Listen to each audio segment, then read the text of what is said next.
Assalamualaikum warahmatullahi wabarakatuh. Izin memperkenalkan diri. Nama Agus Triwahyudi, NPM 1811010068, Fakultas Tafsir dan Keguruan, Prodi Pendidikan Agama Islam. Baik, di sini izin menjawab pertanyaan ujian tengah semester. Yang pertama, jelaskan hak dan kewajiban pendidik dan peserta didik. Baik, di sini ada hak dan kewajiban peserta didik atau hak dan kewajiban seorang guru. Yang pertama, memperoleh penghasilan di atas kehidupan kebutuhan minimum. Nah, di situ terpaut ada gaji pokok, ada tunjangan profesi, dan tunjangan fungsional. Yang kedua, memperoleh perlindungan, rasa aman, jaminan keselamatan, dan memiliki kebebasan berserikat dalam berorganisasi. Yang ketiga, memperoleh kesempatan untuk meningkatkan kompetensi, kualifikasi akademik, serta memperoleh pelatihan dan pengembangan profesi. Selanjutnya, kewajiban sebagai seorang guru yaitu merencanakan pembelajaran, melaksanakan proses pembelajaran yang bermutu, serta menilai dan mengevaluasi hasil pembelajaran. Yang kedua, meningkatkan dan mengembangkan kualifikasi akademik dan memperoleh secara berkelanjutan sejalan dengan perkembangan ilmu pengetahuan, teknologi, dan seni. Yang ketiga, menjunjung tinggi peraturan perundang-undangan, hukum, dan kode etik guru, serta nilai-nilai agama dan nilai-nilai etika yang berlaku. Kewajiban peserta didik ataupun kewajiban siswa yang di sekolah.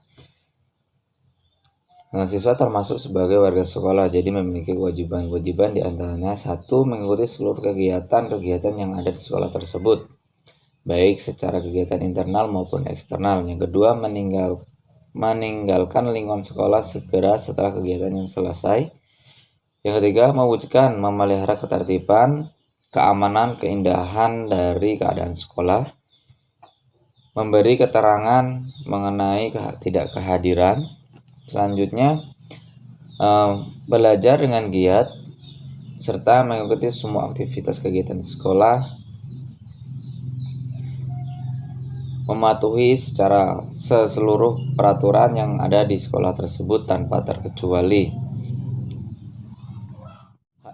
Peserta didik di sekolah ataupun hak siswa yaitu mendapatkan pendidikan dan pengajaran. Yang kedua, menggunakan fasilitas pembelajaran yang disediakan oleh sekolah, mendapatkan penghargaan bisa berupa piagam, rapot, dan lain sebagainya. Selanjutnya, memperoleh pembimbingan dan konsultasi serta pembelajaran yang sama dengan siswa lainnya tanpa membedakan, mendapatkan perlindungan selama berada di sekolah. Yang terakhir, mendapatkan laporan atau umpan balik reward dari pembelajaran yang ia miliki. Contohnya seperti mendapatkan rapot pembelajaran. Kedua ialah hambatan-hambatan dalam proses pembelajaran dan bagaimana cara solusinya. Baik, dalam pembelajaran offline atau tidak daring itu biasanya hambatan-hambatan yang terjadi di antaranya yang pertama itu ada di internal dan eksternal ya. Di internal itu dalam diri siswa itu dari faktor fisiologis ataupun kemampuan siswa dalam menangkap pembelajaran. Nah, di sini terkadang antara siswa satu dan siswa lainnya tidak sama dalam menangkap pembelajaran. Jadi ada yang langsung bisa mengerti dan ada keterlambatan dalam mengartikan sebuah pembelajaran. Nah, lalu bagaimana cara mengatasinya? Yaitu dengan melakukan pencampuran metode pembelajaran. Jadi metode mana nih dalam proses pembelajaran itu disesuaikan agar hasil dari pembelajaran itu bisa 60% ataupun 70% semua dapat memahami pembelajaran.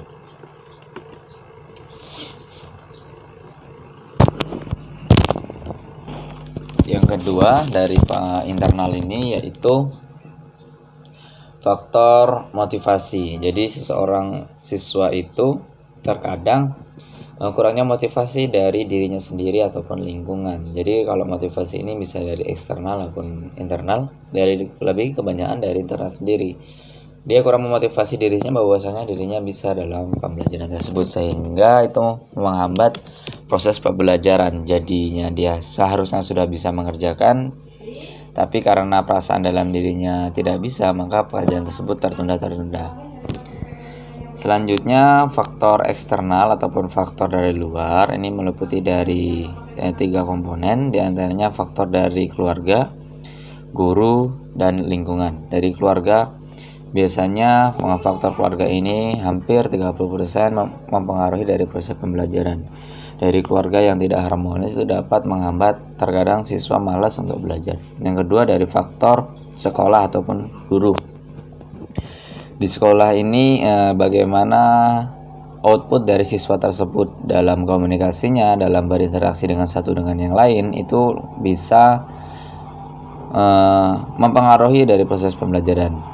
Dari cara mengajarnya, alat pembelajaran yang digunakan sesuai gak dengan apa yang diinginkan, dan lain sebagainya. Yang ketiga, dari lingkungan. Lingkungan ini bisa di lingkungan sekolah, lingkungan tempat tinggal, ataupun masyarakat. Jadi dari lingkungan sekolah yang kurang harmonis ditambah dengan lingkungan tempat tinggal atau masyarakat yang kurang harmonis atau bahkan tanda kutip tidak baik, itu dapat sangat-sangat menghambat pembelajaran dari sekolah. Jadi solusinya adalah dari eksternal ini kita harus telah dulu masalahnya di mana. Kalau masalahnya di keluarga, kita ketemu keluarganya. Kalau masalahnya di sekolah, kita perbaiki bagaimana pembelajaran di sekolah. Kalau di lingkungan, kita ajarkan bagaimana cara berteman ataupun berlingkungan, bersosial yang baik, dan mampu membedakan mana yang baik dan mana yang. Pertanyaan yang ketiga, bagaimana meningkatkan profesionalisme guru? Baik, sebagai guru yang profesional, hendaknya dia guru tersebut memiliki 4 komponen khusus yang menunjukkan bahwasanya guru tersebut sudah profesional. Yang pertama, kompetensi pedagogik. Yang kedua, kompetensi kognitif. Yang ketiga, kompetensi personality. Dan keempat, kompetensi sosial. Jadi seandainya guru-guru sudah memiliki 4 komponen tersebut dan semua dijalankan secara maksimal, insya Allah guru tersebut sudah dapat menjadi seorang guru yang profesional. Tetapi ada beberapa cara yang dapat kita lakukan. Yang pertama, pelatihan guru secara khusus.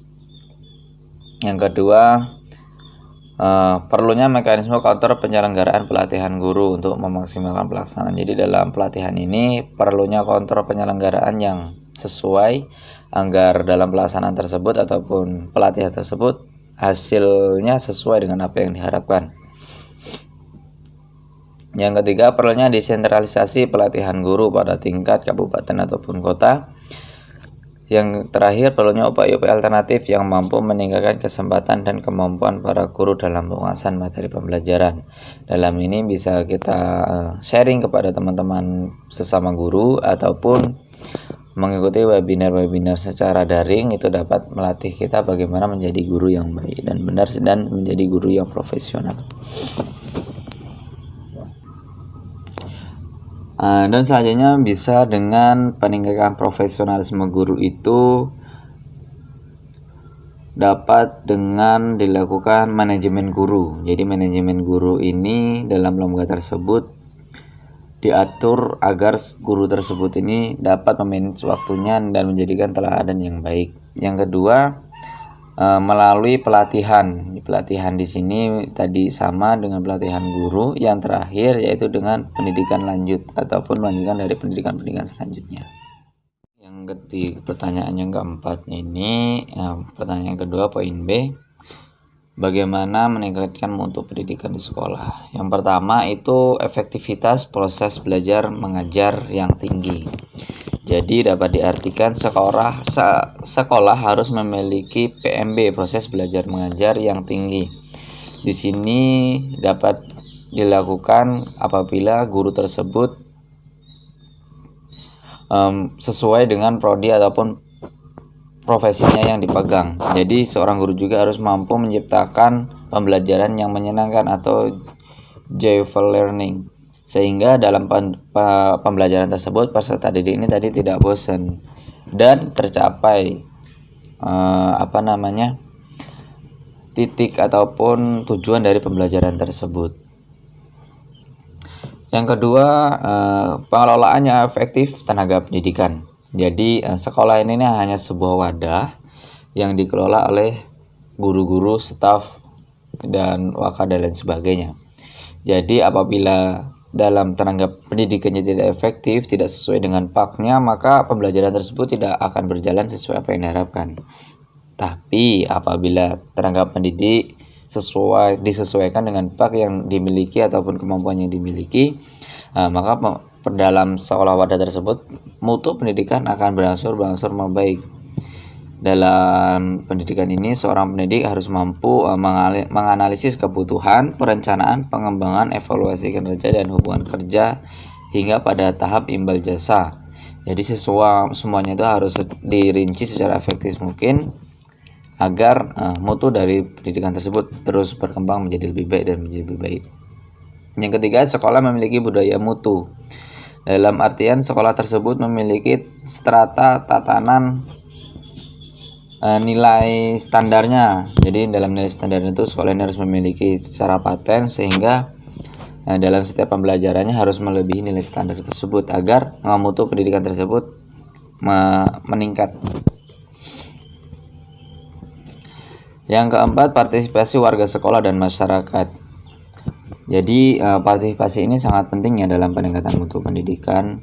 Dan dalam artian warga sekolah di sini yaitu seluruhnya, baik dari siswa maupun peserta didik maupun pendidik dan masyarakat. Jadi antara sekolah dengan masyarakat ini harus memiliki komunikasi yang baik agar dalam semua kegiatan sekolah ini didukung oleh masyarakat. Jadi terkesan ataupun memiliki kesan sekolah ini memiliki mutu pendidikan yang baik.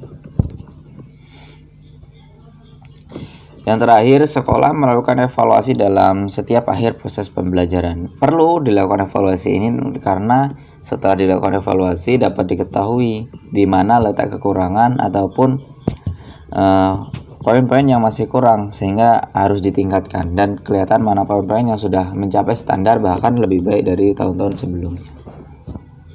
Yang ketiga, poin A, apa yang Anda ketahui tentang globalisasi. Jadi globalisasi ini dapat diartikan suatu proses menuju lingkup dunia. Jadi dapat diartikan pula ataupun ditafsirkan sebagai proses mendunia di mana semua peristiwa baik ekonomi, politik maupun budaya serta pendidikan dari satu belahan dunia dapat mempengaruhi kehidupan masyarakat di seluruh dunia. Atau dapat diartikan suatu proses di mana hubungan sosial dan saling ketergantungan antara satu manusia dengan manusia yang lain di dunia ini. Globalisasi itu berasal dari kata global yang memiliki arti umum. Atau dapat diartikan secara keseluruhan yaitu proses tatanan masyarakat yang mendunia yang tidak lagi mengenal batas-batas wilayah suatu negara. Jadi apabila suatu negara memiliki suatu peristiwa baik di situ secara ekonomi, politik maupun sosial, itu dapat mengubah negara-negara lain ataupun dapat memberikan motivasi negara lain karena dalam globalisasi ini tidak ada batasan-batasan antara suatu wilayah. Globalisasi muncul karena adanya perkembangan ilmu pengetahuan, teknologi, dan komunikasi ditandai dengan sekarang ini adanya teknologi satelit yang sudah ada sebenarnya dalam kurun waktu yang lama, namun baru-baru ini mulai. Yang kedua, telepon dan internet. Nah, dari jejaring inilah dari ketiga ininya semua itu saling terhubung antara internet, satelit, dan telepon. Dan juga ditandai dengan perkembangan transportasi yang modern. Dan dari hasil globalisasi ini komunikasi antara manusia itu semakin dekat. Dari yang tadinya berjarak puluhan ribu meter dapat berkomunikasi dengan menggunakan teknologi yang sangat canggih. Salah satunya dengan menggunakan handphone ataupun telepon, seorang dapat bertatap muka secara virtual. Ini merupakan suatu manfaat dari adanya globalisasi ini. Bentuk-bentuk globalisasi ini dapat berupa informasi, ekonomi, dan kebudayaan. Ketiga yaitu dampak globalisasi untuk pesantren. Ya.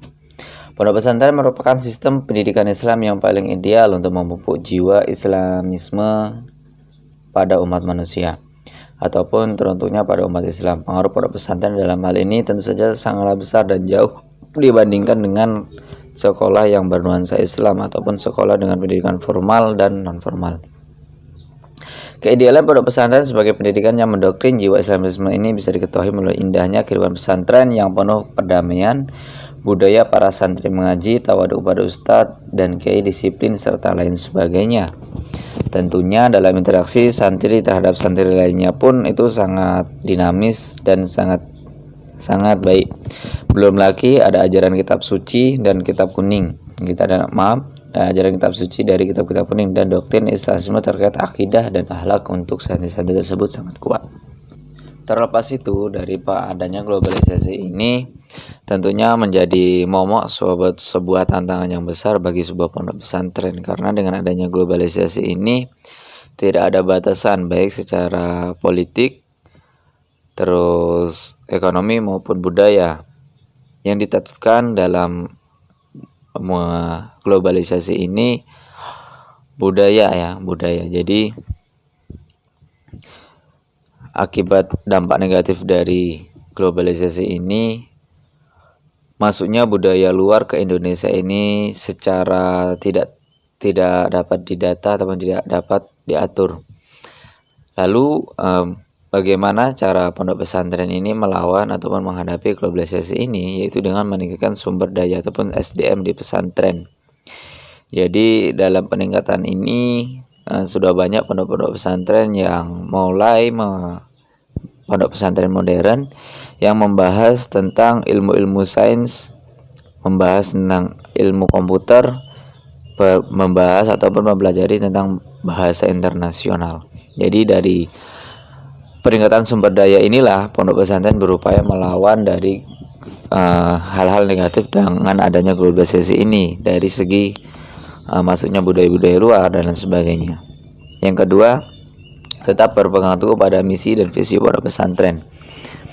Keterbukaan pondok pesantren untuk merangkul beberapa budaya yang dinilai baik dan ilmu-ilmu duniawi memang dirasa cukup penting, tetapi harus berpegang teguh pada visi dan misi utama, yaitu memperkuat fondasi ketauhidan dan kepada Allah dan mencetak generasi berakhlakul karimah. Yang ketiga, menyeimbangkan ilmu ukhrawi dan ilmu duniawi. Yang keempat, pondok pesantren perlu mengembangkan pola pikir lebih kritis. Yang dimaksud di sini yaitu tidak fanatik dengan terhadap hukum dan ketentuan pada kitab-kitab kuning, tetapi perlu adanya referensi dari keluar yang dapat menyesuaikan dari kehidupan sekarang. Contohnya beberapa pondok pesantren yang sudah melakukan ST, yaitu pondok pesantren Gontor. Itu sudah hampir dari semua cabangnya melakukan pembelajaran ataupun pondok pesantren modern yang di dalamnya mempelajari IT, ilmu teknologi baik dari komputer, terus belajar bahasa dan lain sebagainya, dengan tujuan mampu menghadapi globalisasi ini secara maksimal. Baik, selanjutnya mengenai pendidikan transformatif. Apa sih itu pendidikan transformatif? Jadi pendidikan transformatif yaitu persepsi dari Kunto Wijoyo dan Muslim Abdul Rahman. Di dalamnya meliputi dari hakikat, epistemologi, dan tujuan dari Islam transformatif. Tujuan Islam transformatif menurut Kunto Wijoyo adalah merumuskan ilmu Islam transformatif atau ilmu sosial profetik berlandaskan cita-cita etik dan profet, yaitu humanisasi, liberalisasi, dan transendensasi. Sedangkan menurut Muslim Abdul Rahman adalah membentuk gerakan kultural atau gerakan kemanusiaan yang didasarkan pada nilai-nilai protektif, yaitu humanisasi, liberalisasi, dan transendensasi. Jadi antara tujuan Kunto Wijoyo dan Abdul Rahman ini hampir sama, hanya ada perbedaan sedikit. Epistemologi dari transformasi Kuntowijoyo itu ada dua. Yang pertama, aktualisasi nilai-nilai normatif menjadi sikap. Dan yang kedua adalah mentransformasikan nilai-nilai normatif itu menjadi sebuah teori ilmu. Sedangkan kalau menurut Muslim Madur Rahman, epistemologi Islam transformatif itu ada dua juga. Yang pertama, membangun komunitas masyarakat bawah yang berorientasi pada ekonomi serta kekuasaan serta terorganisasi dari masyarakat sendiri. Yang kedua yaitu melakukan reinterpretasi nilai-nilai normatif yang memahami gagasan Tuhan. Metode ini meliputi 3 tahapan. Yang pertama, melihat dan memahami konstruksi sosial, lalu realitasi sosial ditemukan dengan tafsiran ayat-ayat Al-Quran. Selanjutnya, hasil pertemuan realitas sosial dengan model ideal teks dan melahirkan aksi sejarah baru, yaitu transformasi sosial.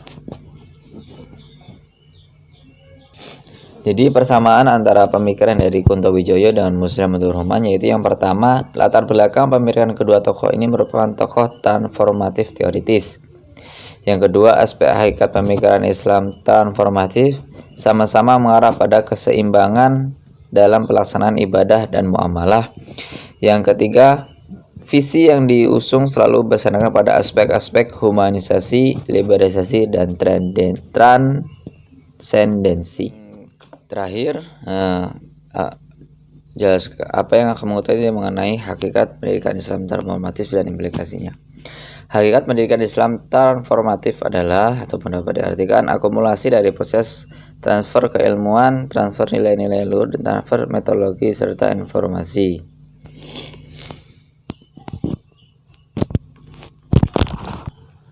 Atau dapat diartikan juga pendidikan transformatif adalah sebuah pendidikan yang tradisional menuju pendidikan yang modern. Jadi pendidikan ini akan selalu efektif dalam keadaan apapun. Pendidikan transformatif sangat penting karena dilihat dari hegemoni dunia yang makin keras, maka upaya pendidikan ini semestinya diimplementasikan di setiap lembaga pendidikan yang ada. Maka pendidikan akan sangat efektif dan output akan cukup berkualitas untuk menjalankan peran kehidupan di masa yang datang. Pendidikan agama Islam tentunya sangat banyak ya. Yang pertama, revolusi teknologi. Menghadapi perubahan yang besar yang dilakukan oleh perkembangan yang sangat cepat dalam teknologi informasi, proses pendidikan memanfaatkan kemajuan yang dicapai oleh teknologi. Yang kedua, perubahan kepribadian. Yang ketiga, perubahan di dalam organisasi. Nah, dalam organisasi ini dapat merencanakan, mengorganisasi, mengarahkan, mengkoordinasi, mengawasi, dan mengevaluasi. Baik, cukup sekian dalam apa yang dapat saya sampaikan. Banyak kekurangan. Agus mohon maaf. Ihdinas siratal mustaqim. Wallahu muwaffiq ila aqwamit thoriq. Wassalamualaikum warahmatullahi wabarakatuh.